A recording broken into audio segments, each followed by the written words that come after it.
At 34, Minute J wasn't just a mafia boss. He was a legend whispered about in clubs, boardrooms, and prison cells. He didn't shout. He didn't threaten. He didn't need to. His calm was more terrifying than violence. People disappeared quietly around him, erased with surgical precision, their names never spoken again. Minute J ran the Black Tide Syndicate, an organization that operated beneath Seoul's glittering skyline, controlling shipping routes, private security firms, political secrets, and international weapons trades. To the public, he was a reclusive investor. To his enemies, he was death with a pulse. He had no weaknesses to no lovers and no friends to no mercy. Until her. It's a new year, and while others scroll past stories like this, you stayed. That means you care, you feel, you don't want to miss moments that remind us we're alive. So subscribe, join this family, and tell me where you're watching from. Your presence matters more than you think today. In the fluorescent-lit basement of a Busan fish market, a man knelt in a spreading pool of his own urine. His captors had long since grown bored of his weeping. They checked their phones, smoked cigarettes, waited. When the door opened, the temperature in the room seemed to drop. Kang Minute J entered without hurry. He wore a charcoal suit, immaculately pressed, and moved with the economy of someone who had never needed to rush toward violence. Violence waited for him. The kneeling man began to hyperventilate. "Please," he gasped. "Please, I have children."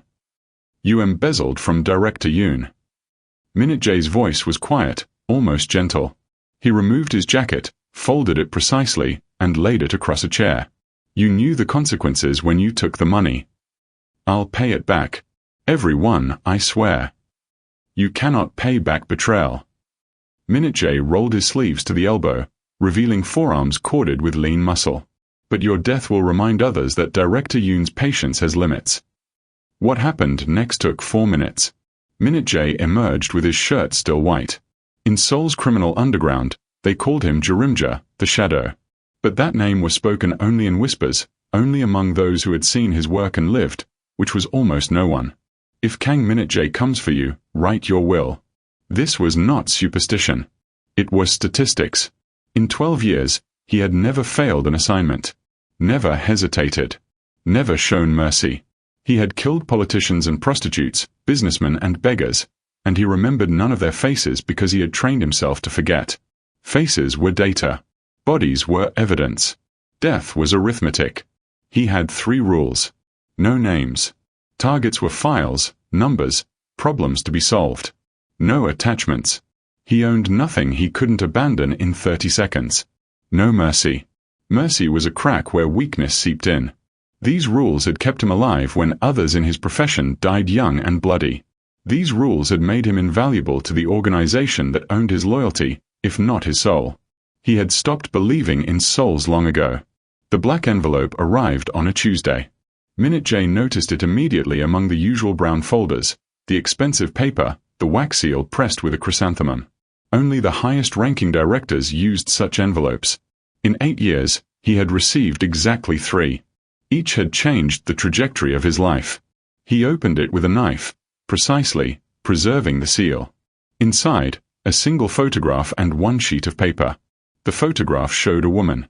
She was perhaps 27, with ink-black hair escaping a careless bun and reading glasses perched crookedly on her nose. She appeared to be laughing at something outside the frame, her face turned 3/4 toward the camera, caught in motion. It was clearly a surveillance photo, taken without her knowledge. Minute J studied it for exactly 5 seconds, then turned to the paper. Target, Ilara Vance. Nationality, American, Korean heritage. Occupation, art restoration specialist, National Museum of Korea. Status, NON criminal. Civilian. Special instructions, do not alert. Clean removal. No investigation. He read the file 3 times. 27 years old. Orphaned at 6, raised by grandparents in Maine. Doctorate from Yale in conservation science. Fluent in Korean, English, French, and rudimentary Mandarin. Employed by the museum for 11 months. No criminal record. No political affiliations. No debts. No enemies. No reason. This felt wrong. Minute J had killed innocent people before, witnesses, complications, loose threads that needed cutting. He did not enjoy it, but neither did he lose sleep. Collateral damage was simply cost calculation. But those had been incidental deaths. This woman was the target herself. Someone wanted her specifically erased, and the file offered no explanation. He told himself it didn't matter. He was not paid to ask why. The National Museum of Korea stayed open until 6 on weekdays, but the restoration wing operated on different hours. Minute J had memorized the security schedules, staff rotations, camera blind spots. He knew Alara Vance worked late most evenings, often alone, often past midnight. He came on a Thursday, through a service entrance, wearing the uniform of a maintenance worker. His toolkit contained equipment no maintenance worker would recognize. The restoration lab occupied the building's east corner, accessible through 2 secured doors and a long corridor lined with crated artifacts. The lights were dimmed for energy conservation, casting everything in amber shadow. He heard her before he saw her. She was humming, something classical, baroque, a melody that seemed to wander without purpose. The sound drifted through the open laboratory door like something fragile and lost. Minute J moved closer. Through the doorway, he could see her workspace, a long table covered with cotton cloths, specialized tools arranged with surgical precision, and at the center, what appeared to be an ancient scroll, its edges crumbling with age. Alara sat hunched over it, her back to him, her hands moving with impossible delicacy. A small electric kettle steamed beside her. The tea smelled of jasmine. He catalogued everything. The emergency exit to her left. The window behind her, reinforced but not bulletproof. The ceramic mug she could potentially use as a weapon. The complete absence of any defensive training in her posture, her awareness. She would be easy to kill. But he did not move. Something was wrong with the photograph. The woman before him seemed different, older, somehow, or perhaps just tired. When she reached for her tea, her sleeve pulled back, revealing a thin scar along her inner forearm. The file had mentioned no scar. The conservation lab is closed to visitors. Minute J froze. She hadn't turned around. Her voice was calm, slightly hoarse, as if she'd been speaking to herself for hours. I heard you in the corridor, she continued, still working. These old buildings carry sound. You breathe very quietly, but not quietly enough. Now she turned, and her eyes found his in the dim light. They were dark, intelligent, utterly unafraid. Are you lost? He should have killed her then. 3 seconds. Clean, silent. Instead, he heard himself say, the heating system. There were complaints about this wing. She studied him. The glasses magnified her gaze, made it analytical, almost clinical. He recognized that look. He wore it himself when assessing targets. At 11:30 at night. Emergencies don't keep business hours. A pause. Then something shifted in her expression. Not suspicion, not fear, but something stranger. Something like recognition. You look tired, she said quietly. The words hit him like a bullet. No one had said that to him in years. No one looked at him closely enough to notice fatigue, to see past the weapon to the man. He was not a person to be concerned about. He was a function. But she was looking at him now as if he were human. I'm fine, he said. She didn't argue, but she also didn't believe him. He could see that clearly. She simply turned back to her work, dismissing him with the casual trust of someone who had never been hunted. The thermostat is in the hallway, she said. 3rd panel from the left. He stood there for 5 seconds. 10.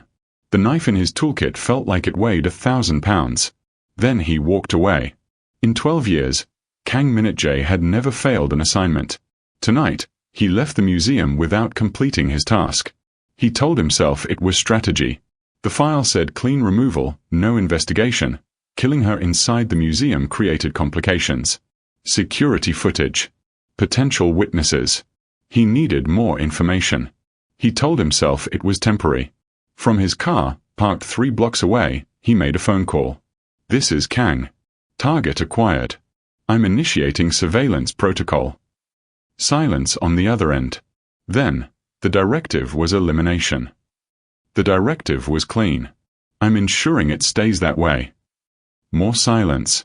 He could hear his handler calculating, weighing the risk of questioning him against his flawless record. 3 days, the voice finally said. Then we expect completion. The line went dead. Minute J sat in the darkness, watching the museum's distant lights. Somewhere inside, Ilara Vance was still working, still humming, still completely unaware that she had 3 days left to live. He lit a cigarette, a habit he'd abandoned years ago, and watched the smoke curl toward the roof. "You look tired." He was. He was so tired. But that wasn't why he'd walked away. He didn't know why he'd walked away. For the first time in 12 years, he had encountered something his training couldn't explain, couldn't categorize, couldn't kill. The crack in his armor was so small, he almost didn't feel it form. Almost. The first assassin came on a Sunday. Ilara never saw him. She was buying persimmons at Namdeman Market when a man in a grey jacket began following her through the crowded stalls. He matched her pace for 3 blocks, his hand drifting toward his waistband. He never reached her. Minute J intercepted him in an alley between a noodle shop and a fabric store. The encounter lasted 11 seconds. The body would never be found. Ilara walked home with her persimmons, humming. The second came on Tuesday, a woman this time, posing as a museum donor. Minute J recognized the poisoned pin concealed in her brooch. He arranged for security to discover irregularities in her credentials. She was escorted out before reaching the restoration wing. On Wednesday, someone hacked Ilara's personal accounts. Minute J traced the intrusion, eliminated the source, and restored her systems before she noticed anything missing. On Thursday, a car followed her bus route. Minute J disabled it at a red light, made it look like engine failure. She remained oblivious. Protected. Alive. He told himself this was still surveillance. Ilara knew something was wrong. The feeling had started small, a prickling at her neck, a sense of being watched. She dismissed it initially. Seoul was dense, crowded, full of strangers whose gazes lingered. But this felt different. Intentional. Then strange things began happening. Her laptop, which had been running slowly, suddenly performed perfectly. The man who'd followed her from the subway last week simply vanished mid-block. The security guard who usually ignored her started walking her to her car. Someone was interfering with her life. She couldn't prove it, couldn't see it, but she felt it like pressure against her skin. It should have terrified her. Instead, she felt something worse, gratitude. And she hated herself for it. Ilara had survived too much to trust invisible saviors. The foster system had taught her that help always came with conditions. Protection always came with chains. Anyone who wanted to save you also wanted to own you. She started watching back. She found him on the 9th day. He was sitting in the museum cafe, pretending to read a newspaper, his coffee untouched and growing cold. She'd seen him 3 times now, different clothes, different locations, same careful stillness. The maintenance worker who'd appeared in her lab at midnight. Ilara bought 2 cups of tea and walked directly to his table. "You're not very good at this," she said, sitting across from him. Minute J's expression didn't change, but something flickered behind his eyes. Surprise, perhaps. Or respect. "I don't know what you mean."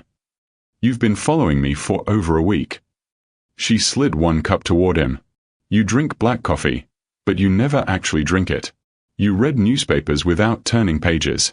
And you breathe too quietly for someone with nothing to hide." Silence. "Who sent you?" He could have lied. He'd lied to hundreds of people, thousands, and they'd all believed him. Lying was as natural as breathing.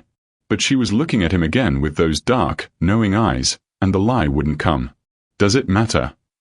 "It matters to me." Another silence, longer this time. The cafe buzzed around them, students laughing, spoons clinking, life continuing its ordinary rhythm. "I was sent to end you," he said quietly. 9 days ago. I was supposed to kill you." She didn't scream. Didn't run. Didn't even flinch. "Why didn't you?" The question hung between them, heavier than any accusation. He had no answer. He'd been asking himself the same thing every night, staring at a file, memorizing details that had nothing to do with elimination. "I don't know." She should have fled. Called the police. Disappeared. Instead, Ilara sipped her tea and studied the man who'd been sent to murder her. She understood something about survival that most people never learned. Systems couldn't save you. Police filed reports. Courts delayed justice. Institutions failed the vulnerable with bureaucratic indifference. She'd learned this at 6, watching strangers decide her fate in fluorescent-lit offices. The man before her had been honest. Brutally, inexplicably honest. In her experience, that was rarer than safety. Who wants me dead? I don't know. The file didn't say. But you're protecting me now. From others like you. He didn't deny it. Why? She pressed. His jaw tightened. I told you. I don't know. That's not good enough. It's all I have. She set down her cup. Then figure it out. Because I refuse to die confused. Something shifted in his expression, the faintest crack in his composure. Almost like pain. You should be afraid of me. I am, she said simply. But I've been afraid my whole life. It gets exhausting. They met again the next night. And the night after. The cafe became routine. Then midnight walks through rain-slick streets, their reflections rippling in puddles beneath neon signs. He told her nothing about himself, but she learned anyway, the way he scanned every room for exits, the slight tremor in his hands when she asked personal questions, the hollow quality in his silence. She told him about Maine winters. Her grandmother's hands, rough from decades of work. The way displacement felt like carrying broken glass inside your chest. He listened like someone who'd forgotten how. You never had a home, she said one night, watching rain trace patterns down a window. I don't need one. That's not what I asked. He didn't answer. But he started walking closer to her after that, his shoulder nearly brushing hers. Started noticing when she shivered and adjusting their route toward warmth. Started protecting something beyond her body. Minute J was beginning to protect her loneliness. He wasn't sure when the mission had ended and something else had begun.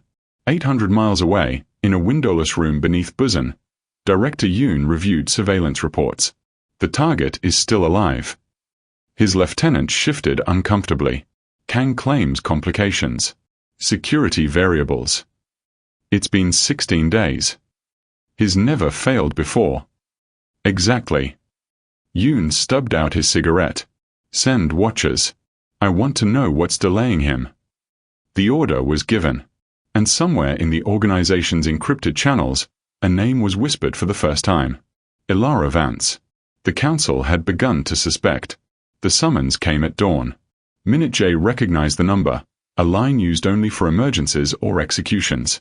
He answered on the second ring, his voice betraying nothing. The council requests your presence. Noon. The usual place. The line went dead. He looked at Ilara sleeping in his apartment, her hair spread across his pillow like spilled ink. She'd started staying here 3 nights ago, after someone had broken into her building. He'd told her it was safer. He hadn't told her he'd killed the intruder in her stairwell. Now, watching her breathe, he understood what the summons meant. They knew. Somehow, impossibly, they knew. He dressed in silence and left without waking her. The council met in a converted warehouse near Incheon Port, a building that appeared abandoned from outside but contained rooms designed specifically for conversations that couldn't be recorded. Director Yoon sat at the head of a long table. 4 other men flanked him, their faces familiar from a decade of bloody orders. Minute J had killed for each of them. Sit, Yoon said. Minute J Saturday. 23 days. Yoon's voice was conversational, almost pleasant. That's how long the Vance assignment has been active. Unusual, for someone of your efficiency. The situation required extended surveillance. Did it? Yoon slid a photograph across the table. Minute J's stomach turned to ice. It showed him and Ilara at the midnight cafe, their heads bent close together, her hand resting near his on the table. The intimacy was unmistakable. This doesn't look like surveillance. Minute J said nothing. We trained you since you were 14. Yoon leaned forward. We fed you, housed you, made you into something greater than the gutter trash you came from. And now you compromise everything for what? A woman. The assignment will be completed. Will it? Another photograph, Ilara laughing, her face tilted toward something outside the frame. She's beautiful. I understand the temptation. But sentiment destroys empires. Minute J. It certainly destroys men. The room fell silent. You have 48 hours, Yoon continued. Complete the original directive, and we'll discuss your lapse in judgment. Fail, and the council will assume your loyalties have shifted. The threat needed no elaboration. Minute J stood, bowed, and left. He made it 3 blocks before his hands started shaking. They came for her that night. Minute J was 20 minutes away, dealing with a decoy emergency, a false alarm he realized too late had been orchestrated. By the time he reached his apartment, the door was open and Alara was gone. No struggle. No blood. Just a single black envelope on his pillow. Inside, 4 words. Headquarters. Midnight. Alone. He found her file still on his desk, edges worn from handling. Her photograph stared up at him, that same captured laugh, that same unknowing joy. He'd memorized everything about her. The scar on her forearm from a childhood accident. The way she hummed Vivaldi when concentrating. How she took her tea too hot and burned her tongue every time. How she looked at him like he was human. Now she was leverage. His weakness made flesh, held hostage by the organization that had created him. Bring her alive. Make her watch. He knew what that meant. They would force him to execute her personally, publicly, to prove his loyalty beyond doubt. And if he refused, they would kill them both, slowly, as an example. Love had become a death sentence. He was 14 when they took him from the streets. Starving, feral, sleeping in drainage pipes, he'd been nothing. Less than nothing. The organization had offered food, shelter, purpose. All they asked in return was everything. The training had been brutal. They broke him systematically, stripped away fear and hesitation, rebuilt him into something efficient and empty. He remembered the instructor's voice, repeating the same lesson until it became scripture. Attachment is vulnerability. Vulnerability is death. Love is a leash others use to control you. He'd believed it for 20 years. He'd killed men who loved their families, watched them beg for mercy using their children's names, felt nothing but contempt for their weakness. Now he understood. They hadn't been weak. They'd been brave enough to feel something worth dying for. Alara had shown him that. Without trying, without knowing, she dismantled everything he'd been taught simply by seeing him clearly. Love wasn't weakness. Love was the only courage that mattered. She'd tried to leave him.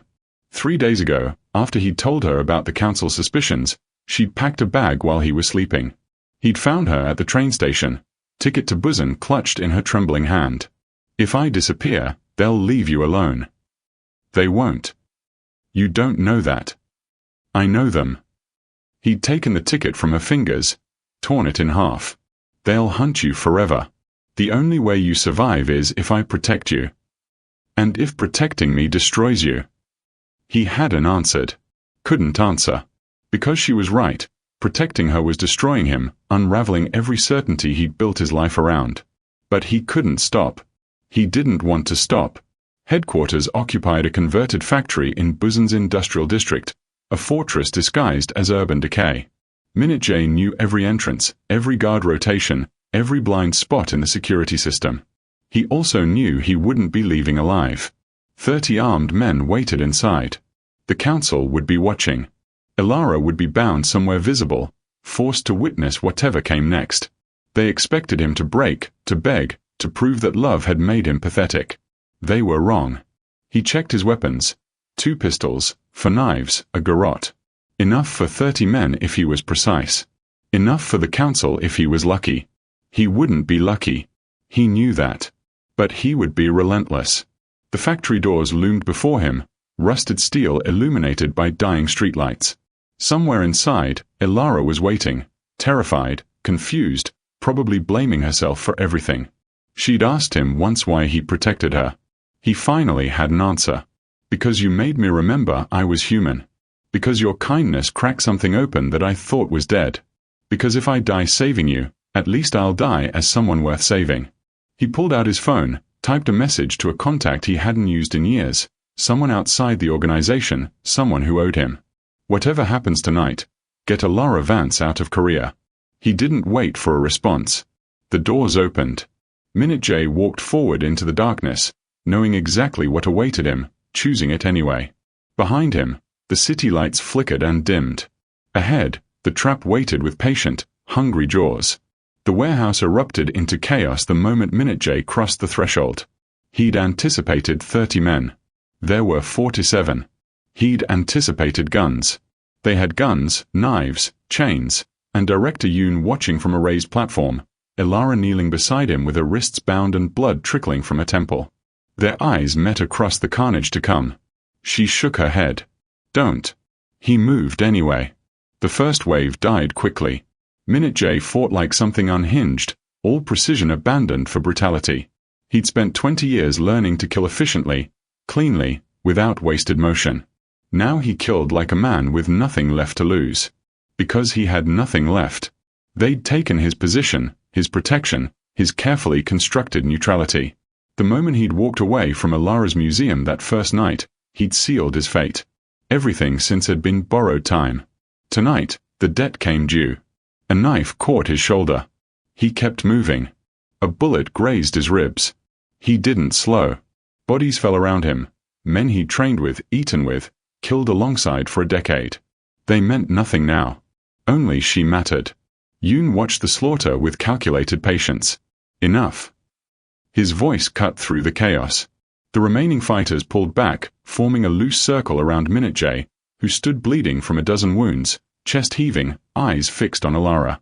Impressive, Yoon said. 23 men in 4 minutes. You've lost nothing of your skill. He pulled Elara to her feet, pressing a pistol to her temple. But skill won't save her. Minute J's hands tightened on his weapons. Drop them. He didn't move. Drop them, or I paint the floor with her. Elara's voice was steady despite the gun against her skull. Don't listen to him. Just go. I'm not leaving without you. You'll die. Probably. Yoon laughed, a cold, humorless sound. This is what sentiment creates. 2 fools willing to die for something as worthless as feeling. He shoved Elara to her knees. I'll give you one chance, Minute J. Kill her yourself, right now, and I'll let you live. Prove your loyalty hasn't completely rotted. The remaining men shifted, forming an execution corridor between Minute J and Elara. 15 feet of blood-slicked concrete separated them. Choose, Yoon said. Your life or hers. Elara had stopped trembling.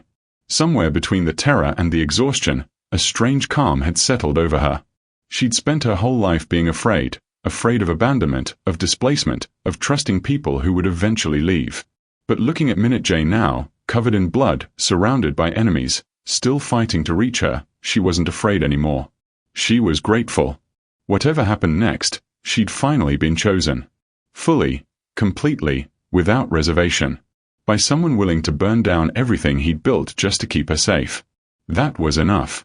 That was more than enough. Minute J dropped his weapons. They clattered against concrete, the sound echoing through the warehouse. Yoon smiled, gestured for 2 men to restrain him. They grabbed his arms, forced him to his knees. Good, Yoon said. Now. Minute J moved. He'd palmed the knife when he dropped his belt. The blade found the first guard's throat before anyone registered motion. The second guard died with his own gun, Minute J's hand redirecting the barrel into his temple. Chaos resumed. But Minute J wasn't fighting the room anymore. He was fighting toward her, cutting a straight line through anyone between them, taking wounds he didn't feel, driven by something beyond training or instinct. Yoon raised his pistol. Elara twisted, kicked backward, sent them both sprawling. The gun discharged into the ceiling. She rolled clear, hands still bound, as Minute J closed the final distance. Yoon's death was neither quick nor clean. Minute J made sure of that. The survivors fled when Yoon stopped screaming. Without their director, without clear command, the remaining fighters chose survival over loyalty. They scattered into the bosom night, carrying stories that would spread through the underworld like wildfire. Kang Minute J destroyed Black Tide. Kang Minute J killed Director Yoon with his bare hands. Kang Minute J chose a woman over his empire. Within hours, he would be hunted by every criminal organization across Asia. Within days, international contracts would surface. He'd created too many enemies, eliminated too many rivals. The most dangerous man in Korea had made himself prey. But that was tomorrow's problem. Tonight, there was only her. He cut her bonds with shaking hands. You came, she whispered. I told you I would. You're hurt. I know. She touched his face, gently, as if he might shatter. Blood covered everything, his and others, but she didn't flinch. She never flinched from the reality of him. "You were supposed to kill me." Her voice cracked. "That first night. You were supposed to kill me and you didn't." "I know." "Why?" He'd never answered this question. Not honestly. Not fully. He'd hidden behind uncertainty, behind confusion, behind the comfortable lie that he didn't understand his own choices. But he understood now. "Because you looked at me like I was tired," he said quietly.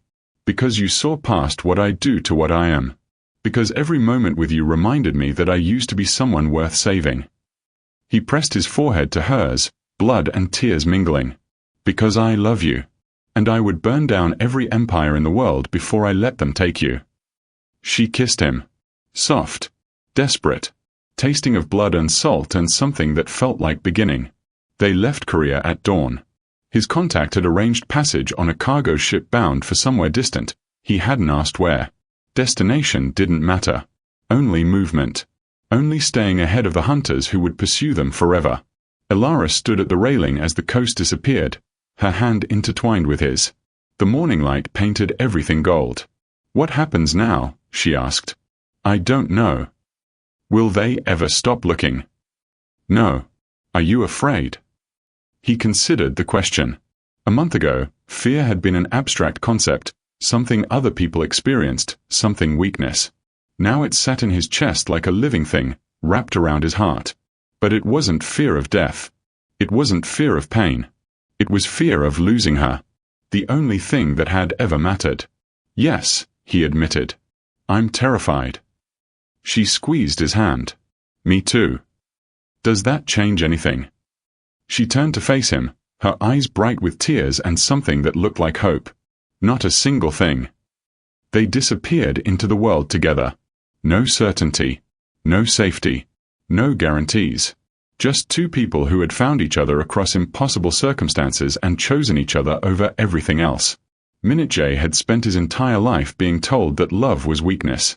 That attachment was vulnerability. That caring for another person was just handing your enemies a weapon. He understood now how wrong they'd been. Love wasn't a leash.